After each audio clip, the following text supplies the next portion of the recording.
हैं, लेकिन नीतीश जी की अंदर से अगर बात की जाए तो उपेंद्र कुशवाहा से उनकी ज्यादा बनती है, और उपेंद्र कुशवाहा को भी की भी ज्यादा नीतीश जी से बनती है। अलग अलग है, अलग बात है। यहाँ पर इस कुल स्थिति अगर देखा जाए तो भारतीय जनता पार्टी अभी उस स्थिति में नहीं है कि वो किसी भी अपने नजदीकी जो लोग हैं, उनके जो पार्टी के संगठन गठबंधन के जो लोग हैं, उन्हें नाराज करे।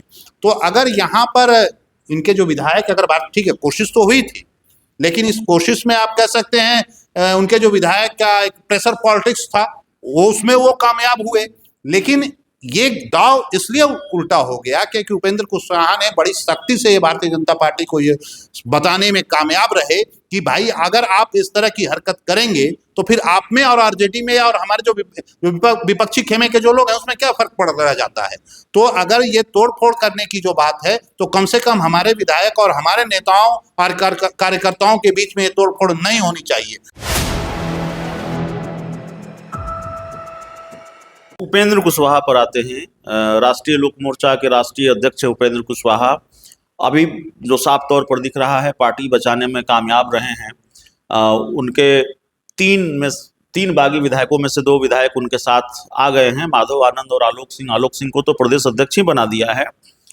सवाल यह है कि भारतीय जनता पार्टी को क्या सरेंडर करना पड़ा उपेंद्र कुशवाहा के सामने, क्योंकि ये बागी विधायक बार बार बीजेपी के नेताओं से मिल रहे थे, नितिन नवीन से मिल रहे थे और चर्चा थी कि भाई भारतीय जनता पार्टी में शामिल हो जाएंगे।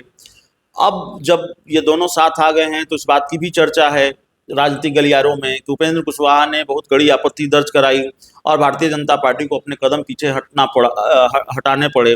तो क्या ये सरेंडर वाला मामला है? बिल्कुल, आप उपेंद्र कुशवाहा यहाँ पर एक बार फिर कामयाब होते हुए नजर आ रहे हैं। ठीक है, ग्राउंड लेवल पर उतनी पकड़ नहीं है, लेकिन अभी सेंट्रल से लेकर खासकर केंद्र की जो पॉलिटिक्स है और केंद्र में जो सत्ता में बने रहने का जो आंकड़ा है वो पूरी तरह से भारतीय जनता पार्टी के फेवर में नहीं है। एक नंबर 2, उपेंद्र कुशवाहा आज भी ठीक है जनता दल यूनाइटेड से अलग हो गए, नीतीश जी से अलग हैं, लेकिन भारतीय जनता पार्टी से ज्यादा नीतीश जी ठीक करीबी हैं। लेकिन नीतीश जी की अंदर से अगर बात की जाए तो उपेंद्र कुशवाहा से उनकी ज्यादा बनती है, और उपेंद्र कुशवाहा को भी की भी ज्यादा नीतीश जी से बनती है। अलग अलग है, अलग बात है।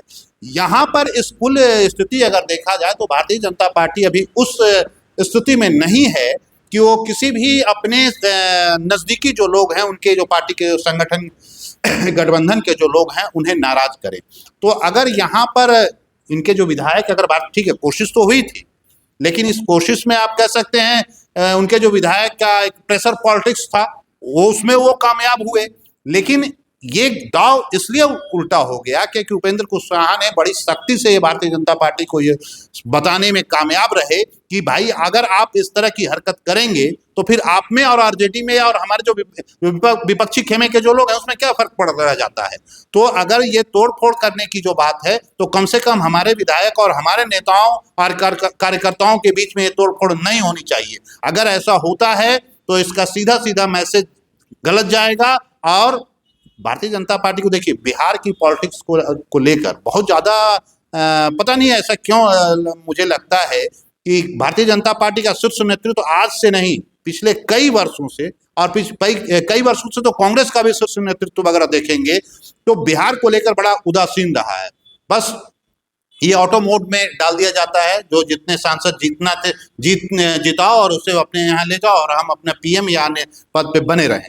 तो यहाँ पर भारतीय जनता पार्टी कोई रिस्क लेने की स्थिति में नहीं थी, और यही वजह है कि एक बार फिर उपेंद्र कुशवाहा के सामने भारतीय जनता पार्टी का शीर्ष नेतृत्व हाथ खड़े किया, और फिर इनके भी जो विधायक थे उनके पास भी कोई विकल्प नहीं, या फिर यूँ कहें जो एक समझौता होता है बंद कमरे में, वो समझौता हुआ और फिर ये लोग वापस गए।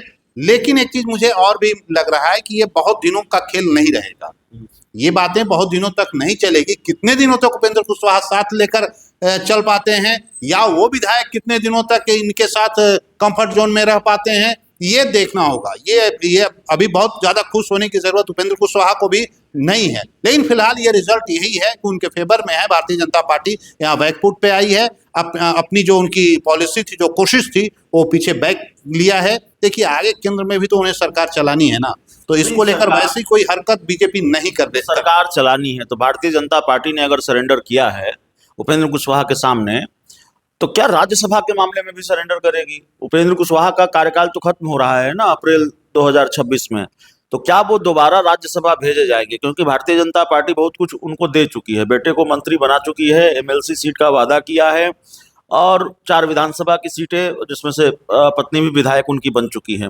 राज्यसभा रिपीट करेगी कि नहीं रिपीट करेगी? मेरी जानकारी में ऐसा कोई वादा बीजेपी ने किया, आधिकारिक तौर पर तो नहीं किया है। एमएलसी वाली बात या ये सब कुछ तो आधिकारिक तौर पर है, ये खुलकर सामने आ चुकी है। तो राज्यसभा जा रहे हैं, नहीं जा रहे हैं?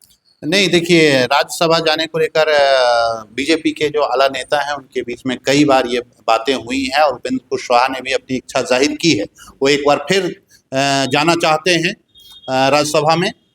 लेकिन भारतीय जनता पार्टी का जो शीर्ष नेतृत्व है वो ये कह रहा है कि अभी हम विचार कर रहे हैं, हम इस पर सोच विचार कर सही समय पे सही फैसला देंगे। क्योंकि देखिए, बड़े पैमाने पर कई लोगों को टिकट से भारतीय जनता पार्टी भी अपने कई लोगों को बाहर करेगी, नए लोगों को एंट्री देनी है। लेकिन मुझे जो जानकारी मिल रही है कि उपेंद्र कुशवाहा को भारतीय जनता पार्टी इस बार रिपीट करेगी।